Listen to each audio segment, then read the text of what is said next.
Bapak, Ibu, dan Saudara, hari ini kita mau bicara soal kebenaran. Oleh sebab itu saya mau tanya dulu kepada Bapak, Ibu, dan Saudara yang hadir di sini. Kalau mau jawab, bagus karena saya jadi tahu jawabannya. Kalau jawabnya dalam hati, gak apa-apa. Saya coba tebak-tebak aja. Pertanyaannya begini, sederhana. Menurut Bapak, Ibu, dan Saudara, mana warna yang benar untuk menggambarkan bahwa di tempat itu ada kedukaan? Ada orang meninggal misalnya. Menurut Bapak Ibu warna yang benar mana? Kuning, merah, putih, atau hitam? Kuning ya, di belakang. Oh, ada yang jawab. Oh, di Medan merah. Mulai terbuka, masa sih merah?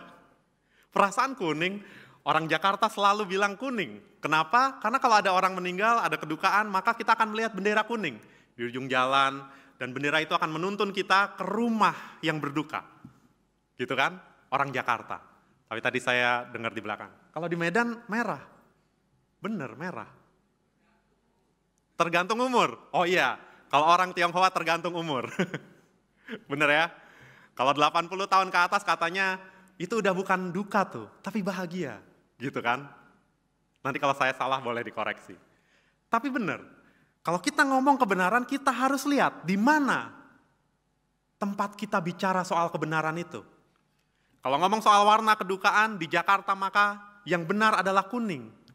Kalau bilang merah orang salah, ini kampanye partai apa nih? Gitu nanti. Tapi kalau bicara soal Medan, soal Solo, warna kedukaan merah. Kalau Bapak Ibu main ke Jogja, piknik, Jogja kan salah satu tempat wisata juga ya. Kalau Bapak Ibu lihat bendera putih, itu bukan tanda menyerah, bukan. Tetapi ada kedukaan di sana. Warnanya putih.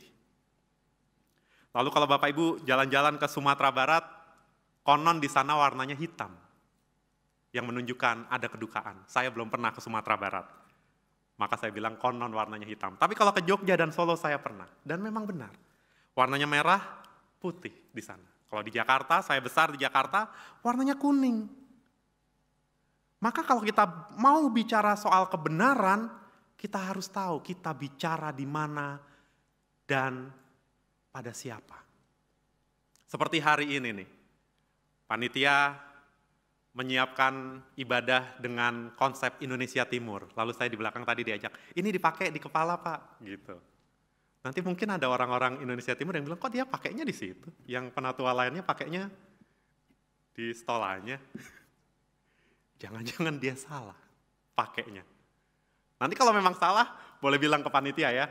Karena ini ngomong soal kebenaran nih. Supaya nanti sore nggak mengulangi kesalahan yang sama. Tapi, hari ini ketika kita diajak untuk bicara kebenaran, maka kita harus tahu di mana kita berdiri. Kalau saya sebagai orang bukan dari Indonesia Timur, maka saya mengatakan pakai di sini, di kepala, ya boleh, pakai di tola boleh juga, karena saya nggak tahu. Tetapi kalau kita mau bicara soal kebenaran, maka kita harus tahu di mana kita berdiri. Kalau kita bicara soal iman yang menyatakan kebenaran Tuhan, yang kita hayati dan kita hidupi dalam hidup kita, maka kita harus tahu di mana saya berdiri dan apa yang saya pilih. Dan di situ kita tahu mana yang benar di dalam kehidupan beriman kita. Oleh sebab itu bacaan di dalam bacaan yang pertama tadi, ketika kita diajak untuk membaca dari Mazmur pasal 1, di sana kan dengan jelas kita diajak untuk memilih siapa kita, di mana kita berdiri. Orang benar atau orang fasik?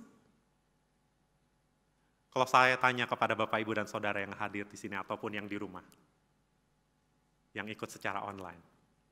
Menurut Bapak, Ibu, dan Saudara, ini sebagai orang benar atau orang fasik sih? Orang benar, mantap. Ada yang percaya diri nih, menjawab. Karena biasanya kalau di GKI saya sering tanya-tanya gini ya, diam aja, saya diminta nebak-nebak aja. Susah Bapak Ibu nebak-nebak. Belum tentu benar tebakan saya. Tetapi saya yakin dan percaya setiap kita mau bilang, saya ini orang benar. Hidup di dalam Tuhan. Iya kan? Amin? Amin. Kirain enggak. Salah. Saya orang benar. Oleh sebab itu kalau kita mengaku saya orang benar Tuhan, maka kita tahu di mana kita berdiri. Kita tahu siapa orang-orang yang menjadi teman-teman kita, orang-orang yang ada di sekitar kita, kita tahu. Orang benar tidak memilih hidup di tengah-tengah orang fasik. Orang benar selalu berusaha untuk hidup di dalam kebenaran firman Tuhan. Orang benar selalu berusaha untuk turut taat hanya kepada Tuhan. Kadangkala gagal, iya. Tapi kalau gagal balik lagi. Jangan gagal terus hilang. Udah terlanjur gagal, lanjut aja. Ada banyak orang begitu tuh. Gagal udah lanjut aja. Nggak bisa. Sebagai orang benar kita harus tahu apa yang kita pegang. Perintah-perintah Tuhan yang kita pegang. Maka kita diajak untuk berusaha hidup benar, taat hanya kepada Tuhan. Oleh sebab itu kalau bicara soal kebenaran, kita harus menentukan dulu. Saya mau berdiri di mana?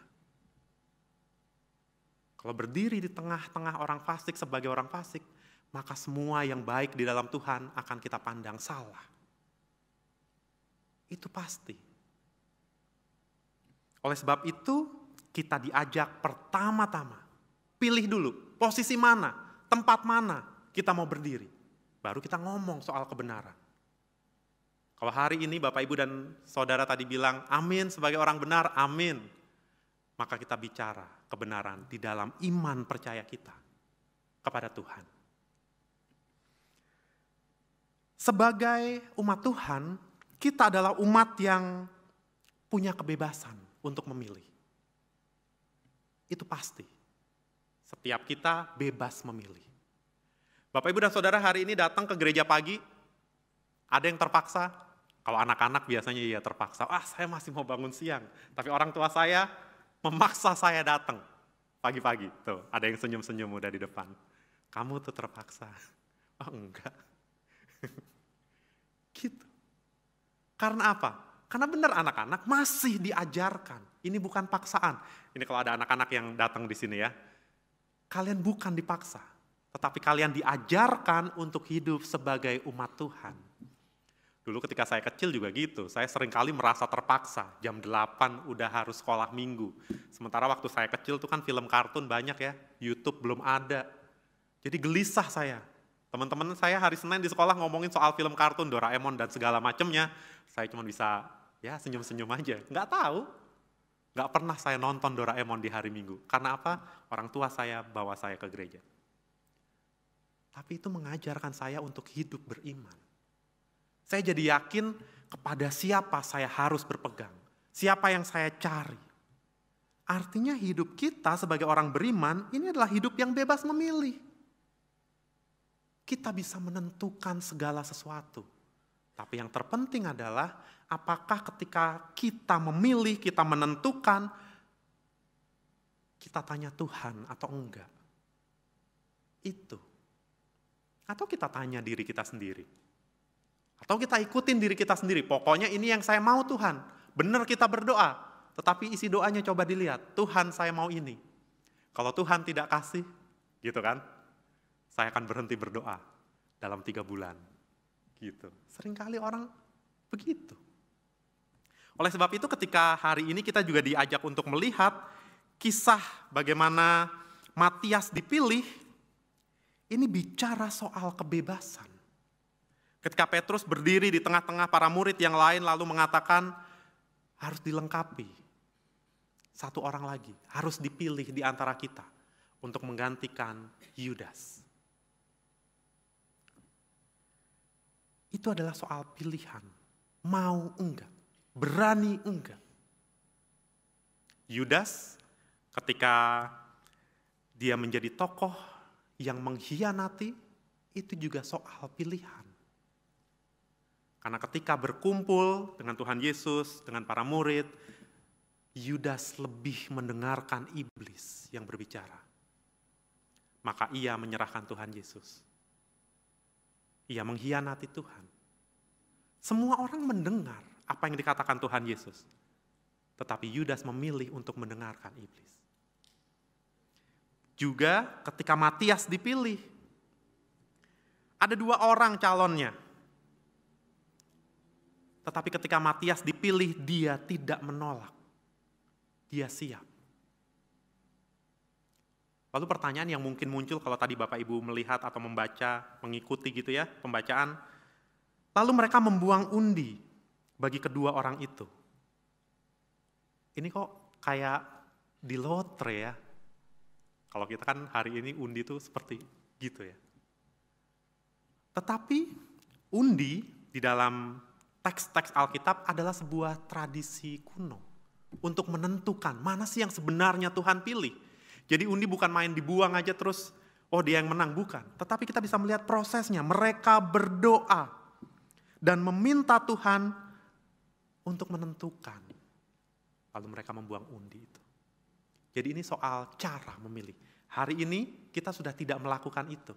Ada perubahan pola dalam menentukan keputusan-keputusan, dalam menentukan suara Tuhan. Ada pola yang berbeda. Tapi ketika itu undilah yang dipakai.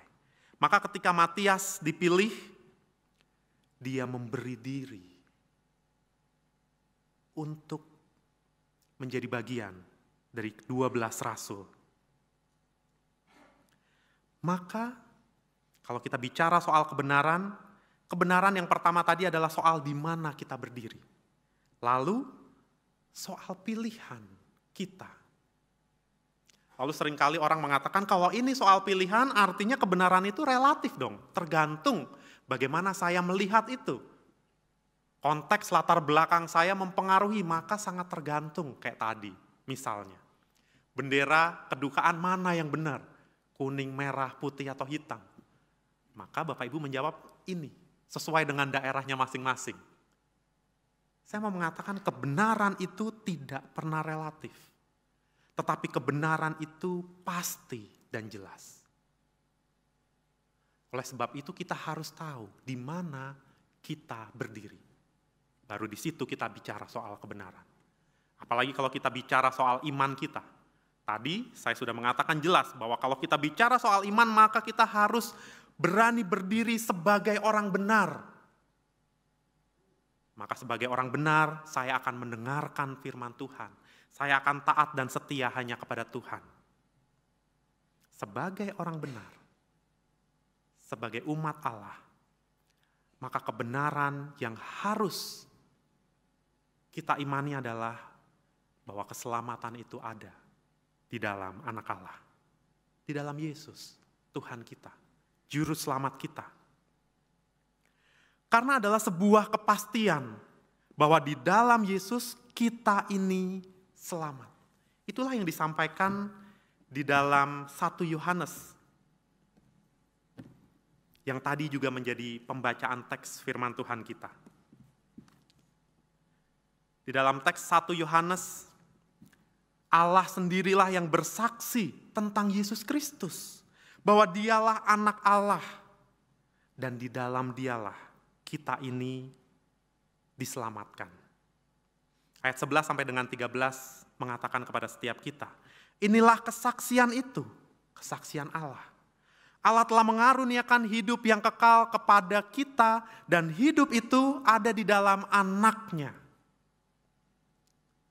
Jelas. Kalau kita mau hidup, kita mau selamat, ada di mana? Di dalam Anaknya. Tuhan Yesus Kristus. Maka kebenaran itu pasti, bukan relatif. Siapa yang memiliki anak, ia memiliki hidup. Siapa yang tidak memiliki anak, ia tidak memiliki hidup. Orang benar adalah orang-orang yang berani taat dan setia kepada Tuhan.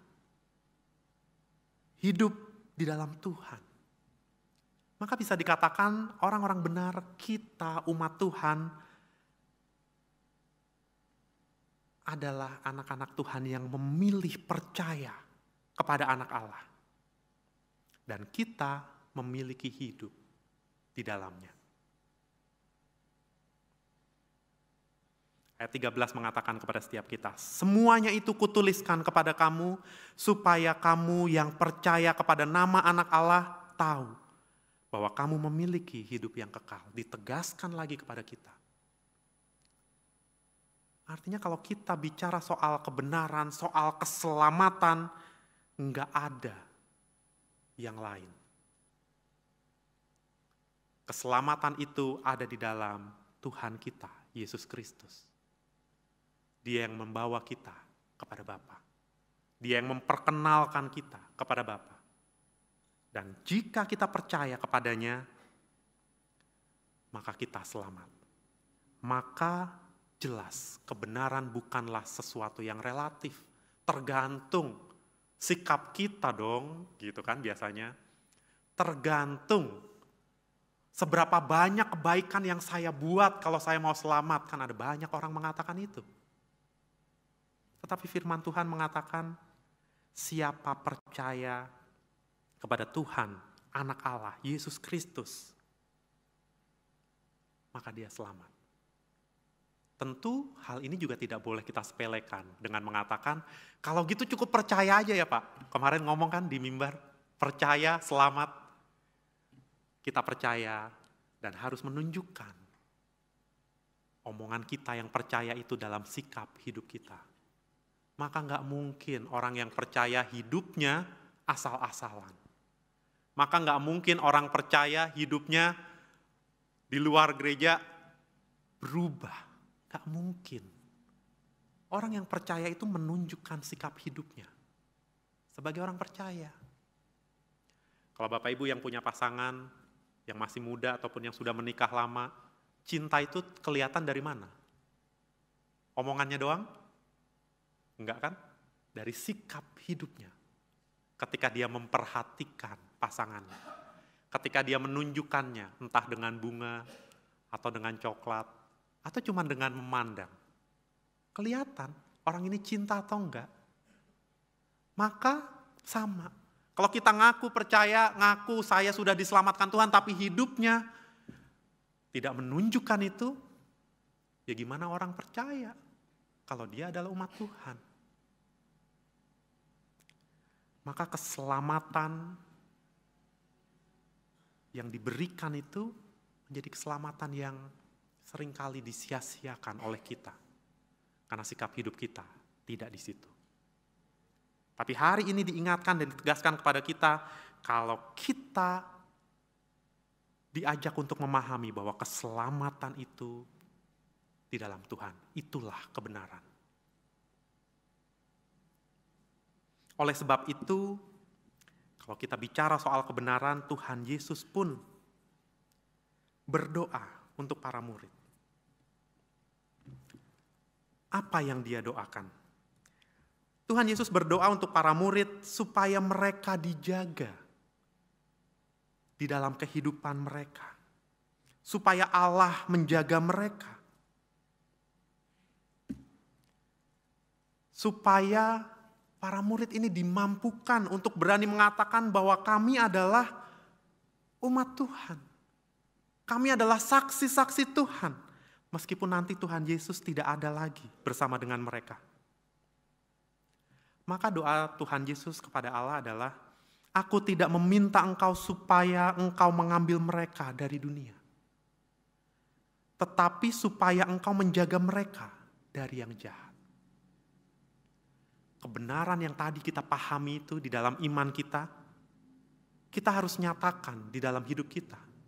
Maka Tuhan Yesus berdoa untuk para murid, supaya Bapa tidak mengambil mereka, tetapi menjaga mereka dari yang jahat di dalam dunia ini. Supaya mereka bisa menjadi saksi-saksi Allah yang menyatakan kebenaran Allah di dalam kehidupan mereka. Bukankah itu yang juga jadi tugas kita? Menjadi saksi.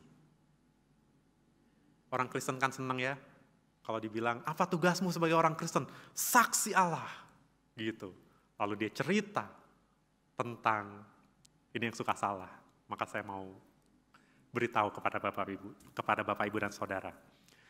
Lalu dia memberitahu, menceritakan tentang hidupnya yang sukses.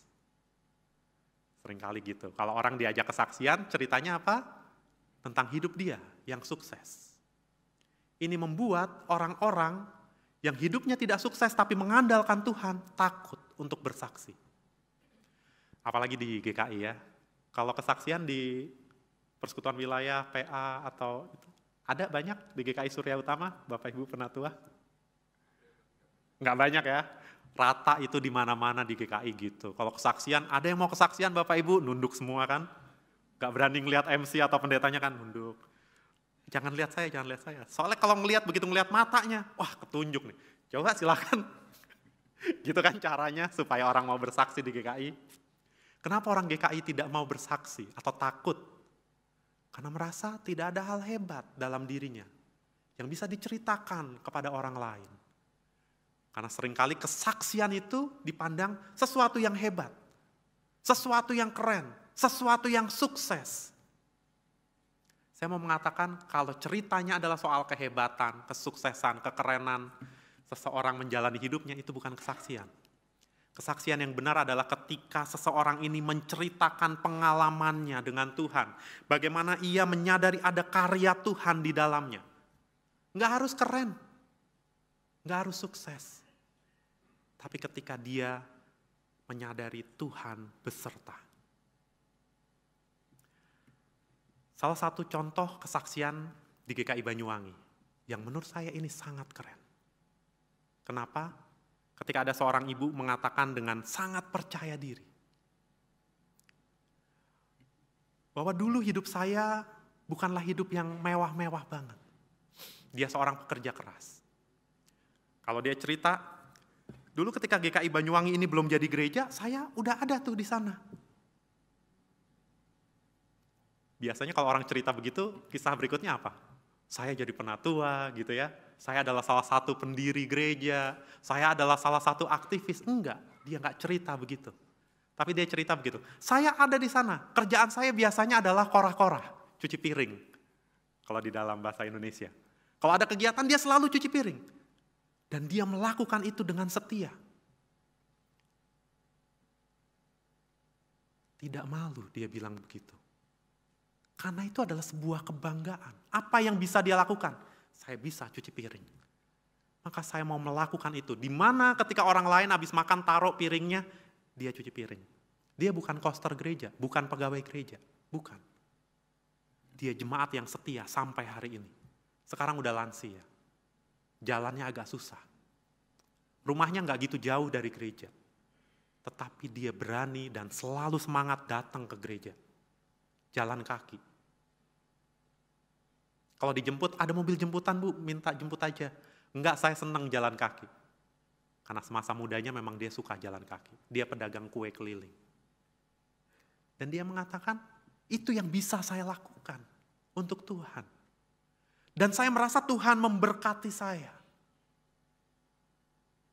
Sekarang anak-anaknya sukses di luar kota, di Banyuwangi juga ada.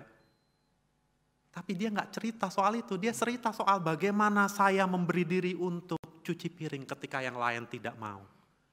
Dan sampai sekarang, kalau nggak dicegah ya, kalau ada perjamuan kasih di gereja, dia udah siap-siap aja tuh. Makanya saya suka bilang, udah nggak usah, jangan. Kalau Bapak Ibu berkunjung ke Banyuwangi nanti saya kenalin sama orangnya. Bapak Ibu akan lihat betapa tulusnya dia mengatakan itu. Maka Tuhan Yesus mengatakan kepada Bapa, jaga mereka. Bukan ambil mereka dari dunia. Supaya apa? Kita dijagai. Supaya kita berani menjadi saksi Tuhan.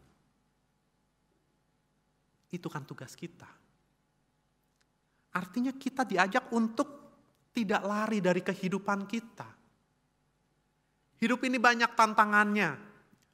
Ada banyak orang Kristen yang kalau ketemu tantangan sedikit, apalagi di gereja, seringkali langsung berpikir, udahlah saya berhenti pelayanan, pindah gereja. Ada yang berpikir begitu di sini, kalau ketemu tantangan di gereja? Ada yang senyum-senyum berarti ada nih, kayaknya sih itu tuh. Gitu ya. Ada. Saya mau mengatakan, itu bukan jalan keluar.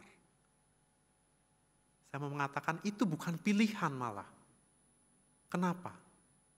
Karena dalam kehidupan kita di gereja ataupun di luar gereja kita akan selalu ketemu dengan tantangan. Tapi kalau kita ketemu dengan tantangan lalu kita pilih mundur, pilih menjauh, persoalan dan tantangan itu tuh nggak akan pernah selesai. Yang ada, kita akan bikin persoalan yang sama di tempat yang baru. Begitu juga kalau pilihan Bapak Ibu adalah pindah gereja aja. Sama di gereja yang baru juga akan begitu. Atau enggak pindah ke GKI yang lain, sama nanti di GKI yang lain juga akan begitu. Maka kita harus percaya bahwa kebenaran yang Tuhan hadirkan adalah Allah menjaga kita dari yang jahat. Maka apapun persoalan kita, apapun tantangan kita, maju, jangan mundur, jangan lari. Hadepin, yakinlah Tuhan menolong kita. Kalau ada persoalan di luar, di kerjaan, ataupun di rumah, di tetangga, dengan masyarakat, hadepin, selesaikan. Kalau ada persoalan di gereja, ajak ngobrol baik-baik. Saya selalu yakin semua itu ada jalan keluarnya, asal kita tidak lari. Tapi kalau kita lari, kita nggak akan pernah menemukan jalan keluar. Justru kita akan selalu dibayangi oleh persoalan itu. Ketakutan-ketakutan itu. Nanti di tempat yang baru ketemu orang yang mirip modelnya, waduh nanti dia begitu lagi, udahlah saya nggak usah. Akhirnya kita nggak melakukan apa-apa. Tuhan Yesus mengatakan kepada Bapa, jagalah mereka dari yang jahat. Maka dari itu sebuah kebenaran. Kalau Bapak, Ibu, dan Saudara hari ini berani datang ke gereja dengan penuh semangat, dengan hati yang terbuka, itu sebuah kebenaran ketika Tuhan menjaga Bapak, Ibu, dan Saudara. Setelah pandemi ini kan gereja berat. Karena apa? Karena ada banyak orang berpikir saya online aja. Saya bukan sedang menentang online. Tapi saya sedang mengatakan sebuah kebenaran juga. Apakah dulu, coba diingat-ingat ya, Bapak, Ibu, dan Saudara yang hadir di sini, ketika gereja ini, atau semua gereja, banyak gereja tidak melakukan kebaktian secara onsite, kan terpaksa online. Apakah dulu ketika Bapak, Ibu, dan Saudara ibadah-ibadah online, bisa fokus sepanjang ibadah? Jawaban pertama adalah bisa, saya bisa. Gitu kan? Lalu pertanyaan berikutnya adalah, kalau yang nggak bisa fokus sampai akhir, seberapa lama Bapak Ibu bisa fokus?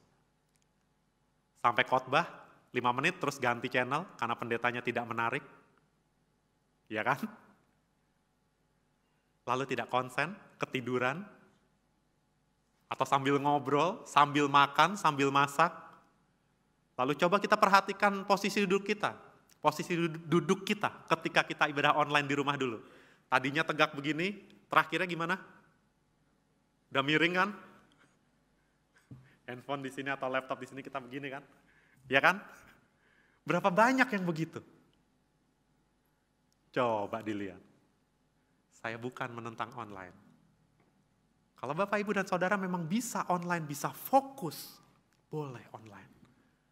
Tetapi kalau tidak bisa fokus, hadir secara onsite di gereja, itu menolong kita. Untuk berani fokus, paling nggak kita akan malu kalau kita ngantuk. Kalau kita duduknya mulai begitu, malu kita ada orang di sebelah kita. Tuhan mengingatkan, menjaga kita lewat orang-orang di sekitar kita. Kan gitu. Sekarang anak-anak muda nih biasanya yang seumuran saya gitulah. Anak-anak milenial. Kalau diajak ke gereja, enggak bisa online. Saya selalu mengatakan gitu. Serius online? Enggak tidur loh. Nanti lama-lama miring. Dan mereka bilang, ya gitu. Artinya kita diajak berani menjadi saksi dalam kehidupan kita, berani hidup di dalam persekutuan umat Tuhan. Inilah kehidupan umat Tuhan ketika kita berani ada di dalam persekutuan. Online boleh, tapi jangan lepas dengan persekutuan. Jangan hidup sendiri. Karena kalau kita hidup sendiri, kita nggak tahu di mana kita berdiri dan kita nggak tahu kebenaran mana yang kita pegang. Di internet kan ada begitu banyak ajaran. Ada begitu banyak model teologi. Kalau kita salah-salah terimanya, kita bisa goyang. Kata yang sana begini, kata yang sini kok begitu. Mana yang benar, bingung sendiri. Maka kita perlu hidup di dalam persekutuan umat Tuhan. Dan kalau kita bicara soal kebenaran, maka dalam ayat yang ke-17, Yohanes pasal 17 dikatakan, kuduskanlah mereka dalam kebenaran. Firman-Mu itulah kebenaran. Maka kita, kalau mau tahu kebenaran Tuhan, caranya cuma satu, baca Alkitab kita. Nih, Alkitabnya besar bisa saya tunjukin. Baca ini. Inilah kebenaran, firman Tuhan. Tuhan Yesus mengatakan firman-Mu lah kebenaran. Enggak ada yang lain. Artinya sumbernya jelas. Pertama-tama kita diajak untuk berdiri sebagai orang benar, yang mendengar, taat dan setia kepada Tuhan. Lalu kita diajak untuk menghayati bahwa saya ini bebas memilih, tetapi saya mau memilih Tuhan. Dan kita diajak untuk menyadari bahwa Tuhan menjaga kita dalam kehidupan kita yang penuh tantangan ini. Maka jangan takut menjadi saksi menjalankan tugas kita. Dan kita diajak untuk melihat firman Tuhan adalah kebenaran. Maka gumulilah itu, gumulilah Alkitab kita, baca, renungkan, dan lakukan. Kalau bingung, kalau nggak tahu, boleh tanya pendeta, jangan sungkan. Ada wadahnya di PA misalnya. Mau PA-nya online atau onsite, tanya kalau bingung. Tapi gereja saya nggak ada PA-nya, chat pendetanya. Saya senang tuh, sebagai pendeta saya senang kalau ada jemaat yang berani bertanya begitu. Karena apa? Karena itu menunjukkan keingintahuannya. Ada banyak orang tidak berani bertanya, lalu tersesat di jalan. Sama kayak kata pepatah kan, malu bertanya sesat di jalan. Lalu ngelesnya adalah, ya saya nggak tanya, emang saya mau muter-muter aja. Tapi berapa waktu yang dihabiskan untuk muter-muter? Gumulilah firman Tuhan. Maka Bapak, Ibu, dan Saudara, kalau kita ini mengaku kita adalah anak-anak Allah, dan tadi setuju, saya adalah orang yang hidup dalam kebenaran, saya adalah anak Tuhan, kita tahu bagaimana caranya kita harus hidup. Dan kita tahu bagaimana Allah memelihara kehidupan kita, yaitu di dalam kebenaran firman-Nya. Oleh sebab itu, selamat menikmati pemeliharaan Allah di dalam kebenaran. Dan marilah kita hidup di dalam kebenaran firman Tuhan. Amin. Saat hening untuk setiap kita.